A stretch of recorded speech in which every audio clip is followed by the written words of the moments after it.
जी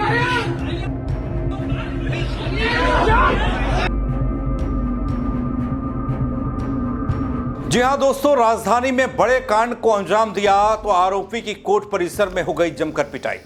उत्तराखंड के निर्मम कांड का आरोपी मंगलवार को कोर्ट में पेश हुआ। कोर्ट परिसर में आक्रोशित लोगों और वकीलों ने मिलकर आरोपी पर हमला कर दिया। पुलिस ने बड़ी मुश्किल से इस स्थिति को काबू किया।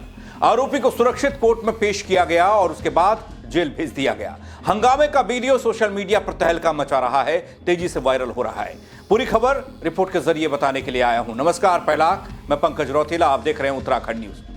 दोस्तों, देहरादून के भीड़भाड़ वाले क्षेत्र मच्छी बाजार में युवती की सरेआम हत्या करने वाले आरोपी को कोर्ट में पेश किया जा रहा था।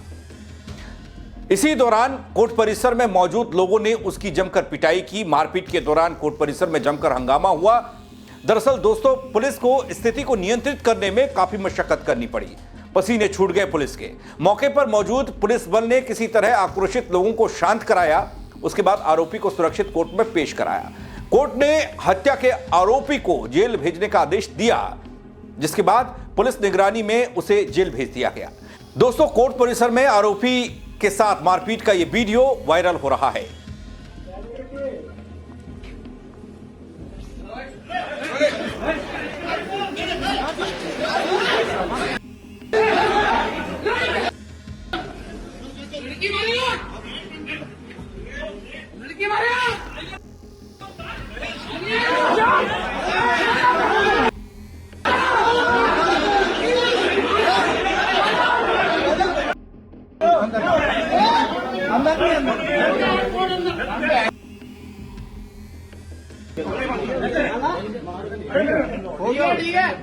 दोस्तों, गौर करने वाली बात यह है कि सोमवार सुबह का वक्त था। कोतवाली नगर क्षेत्र के अंतर्गत आने वाला मच्छी बाजार, पलटन बाजार, जहां 10 बजे 23 साल की गुंजन अपनी स्कूटी खड़ी करके रिश्तेदार के घर पहुंची थी।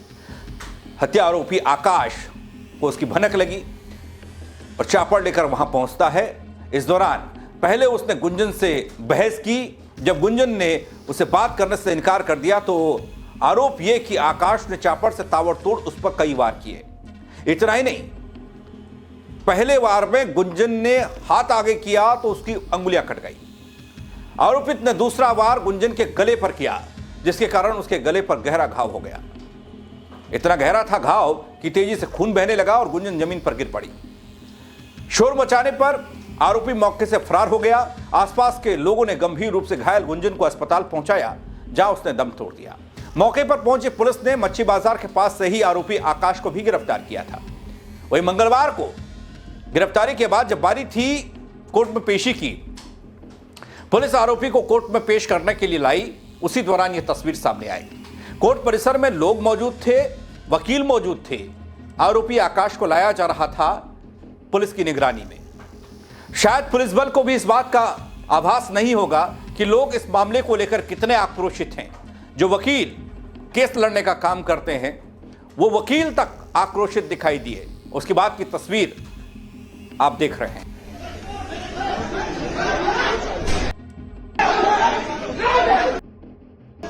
लड़की मारेगा,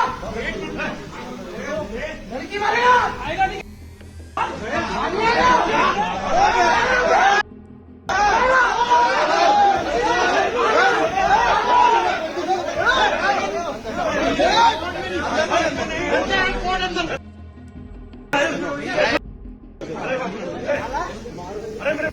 जी हां दोस्तों, इस तस्वीर के बाद पुलिस ने किसी तरह से आरोपी को लोगों के चुंगल से छुड़ाया, शांत मामले को कराया। काफी मशक्कत करनी पड़ी, आरोपी को कोर्ट में पेश किया।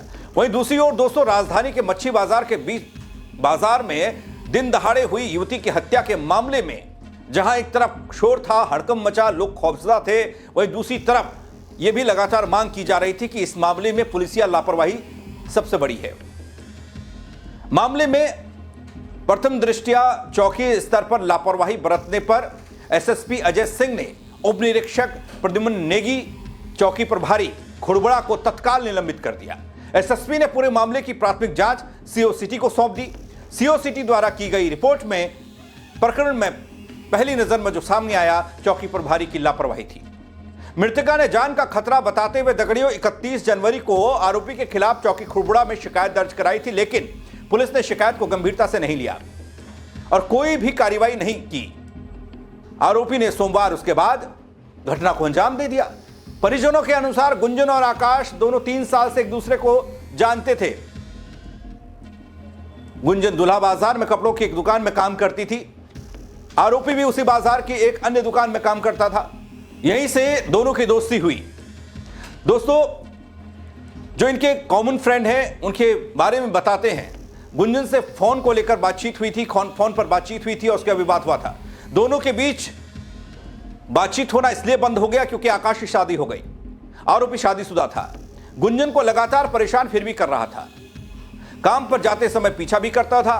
इसकी कई बार पुलिस में शिकायत की गई, लेकिन कोई भी सुनवाई नहीं हुई। 3 दिन पहले जब आरोपी ने एक अन्य व्यक्ति से कहा कि वह गुंजन को जान से मार देगा, उसके बाद खुड़बुड़ा चौकी में शिकायत दर्ज होती है। 3 दिनों में पुलिस कुछ नहीं कर पाती। आरोपी फोन पर बात तक नहीं कर पाया। पुलिस के अनुसार आरोपी आकाश चोरी के मामले में पहले भी जेल जा चुका है।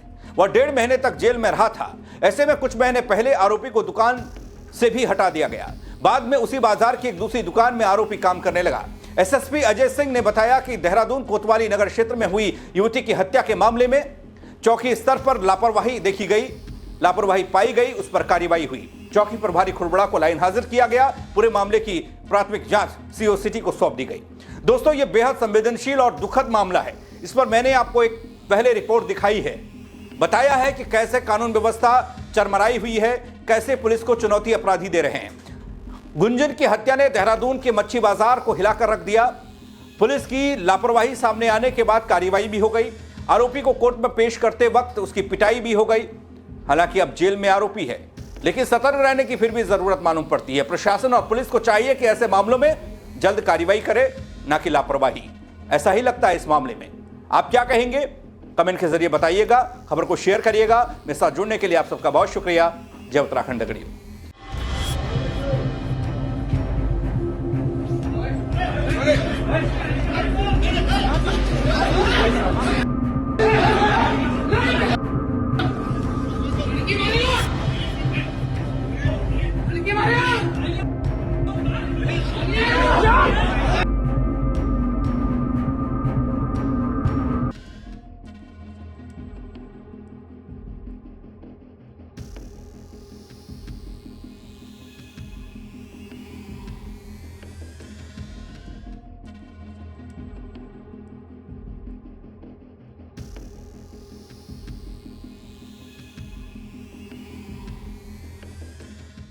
क्या इसमें चीज़ें भी निकल करके सामने आई? देखिए, प्रातः 10 बजे कोतवाली क्षेत्र में ये जो एक लड़की यहाँ पर काम करती है, वो एक अपने रिश्तेदार के यहाँ जो परिचित है उनके, वहाँ पर प्रातः 10 बजे करीब डेली आना है, जहाँ पर वो अपनी स्कूटी को खड़ी करके गली में, इसके बाद वो अपनी शॉप पे जहाँ काम करती है वहाँ जाती है। तो इसमें जो एक युवक जिसका नाम आकाश है, ये जो वहाँ पर एक धारदार हथियार चापड़ से जो उसके ऊपर वार करता है, जिससे अस्पताल जाते वक्त युवती की मृत्यु हो गई और तत्काल पुलिस टीम एक्टिवेट और उसकी पहचान करते हुए उसको हिरासत में लेकर गिरफ्तार कर लिया गया है। साथ ही साथ इसमें जो अभी तक जानकारी परिजनों और अन्य लोगों से मिली है कि युवती का और युवक का 2 साल से परिचय था और ना बात करने के कारण इस तरह से आवेश में आकर जो है इस युवक द्वारा जो है इस तरह से प्राणघातक हमला किया गया, जिसमें युवती की मृत्यु हुई है। इसमें सभी साक्ष्यों को इसमें संकलन करने के लिए जो आसपास के सीसीटीवी फुटेज हैं और जो वेपन है वो सभी के लिए नियमानुसार जो है टीम बना दी गई, जिससे आगे की कार्रवाई इसको पूरी की जा सके। देखिए, इसमें स्पष्ट कर दूंगा कि इसमें जो शिकायत 31 तारीख को युवती द्वारा दी गई थी, जो इसमें उससे कहा गया था कि उसका परिचय आकाश से है और 2 सालों से, लेकिन अब वो कुछ महीनों से उससे बात नहीं कर रही और ऐसा उसको लगता है कि कहीं वो उसके ऊपर कोई हमला ना कर दे। और इस बात की शिकायत के बाद उस लड़के का जो एड्रेस पर प्राप्त हुआ था उस पर उसको फ़ोन भी किया गया। उसका फ़ोन लगातार बंद होने पर पुलिस टीम जो है उसके घर पर भी गई, जहां उसकी वाइफ द्वारा ये बताया गया कि वो 3 दिन से घर पर नहीं है, घर से गायब है। तो 2 बार पुलिस जाके वहाँ पर उसकी तलाश में भी गई थी और आज इसने अचानक से जो है यह कृत्य यहाँ पर सुनियोजित तरीके से प्रातः दुकान खुलने के वक्त जो होता है सुबह सुबह, तब इसने ये, क्योंकि उसको जानकारी थी पूर्व से कि युवती यहाँ पर आती काम करती, तो पहले से ही वहाँ पर छिप के बैठने के कारण उसने इस तरह का हमला किया।